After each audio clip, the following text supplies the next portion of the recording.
Champions লিগের প্লে-অফের প্রথম লেগে বেনফিকাকে 1-0 গোলে হারিয়ে দারুণ শুরু করেছে রিয়াল মাদ্রিদ। বর্তমান চ্যাম্পিয়ন পিএসজি মোনাকোকে হারিয়েছে 3-2 গোলে। তবে 5-2 গোলের বড় ব্যবধানে গালাতাসের কাছে হেরেছে সাবেক চ্যাম্পিয়ন ইউভেন্টাস। 28 জানুয়ারি থেকে 17 ফেব্রুয়ারি 3 সপ্তাহের ব্যবধানে লিসবনের দ্য লু স্টেডিয়ামে ফিরে আগেরবারের 4-2 গোলের হারের বদলাটা নিয়েই নিল রিয়াল মাদ্রিদ।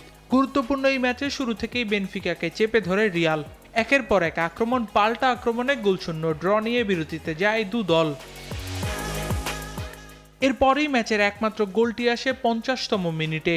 এমবাপ্পের কাছ থেকে পাওয়া বলে ডি বক্সে ঢুকে জোরালো শটে বল জালে জড়ান Brazilian forward Vinicius junior. Champions লিগে এটি তার 31তম গোল। ম্যাচের আগে লস ব্লাঙ্কোসদের পাত্তা না দেয়া জোসে মরিনো এই ম্যাচের সাইডলাইনে বাকযুদ্ধে জড়িয়ে লাল কার্ড দেখেন। ম্যাচের বাকি সময় আর গোলের দেখা না পাওয়ায় 1-0 গোলের জয় নিয়ে মাঠ ছাড়ে আলভারো আরবেলোয়ার শিষ্যরা।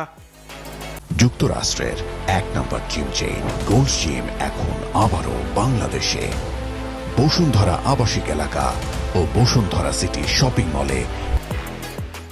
রিয়ালের মতোই প্লে অফের প্রথম লেগে জয় পেয়েছে পিএসজি। মোনাকোর বিপক্ষে 2 গোল হজমের পর 3 গোল করে চ্যাম্পিয়ন্স লিগের শেষ 16-এ ওঠার পথে এগিয়ে গেল শিরোপাধারীরা। বর্তমান চ্যাম্পিয়নদের জয় 3-2 গোলে। তবে গালাতাসারের কাছে অঘটনের শিকার হয়েছে জুভেন্টাস। গোলবন্যায় ভাসিয়ে ইতালিয়ান জায়ান্টদের 5-2 গোলে হারিয়ে নকআউটের শেষ 16-এ ওঠার পথে এগিয়ে গেল গালাতাসারে। আর এদিকে আতালান্তাকে 2-0 গোলে হারিয়ে প্লে অফ মিশন শুরু করেছে বরুসিয়া ডর্টমুন্ড। আবরার আল দাইয়ান, নিউজ 24।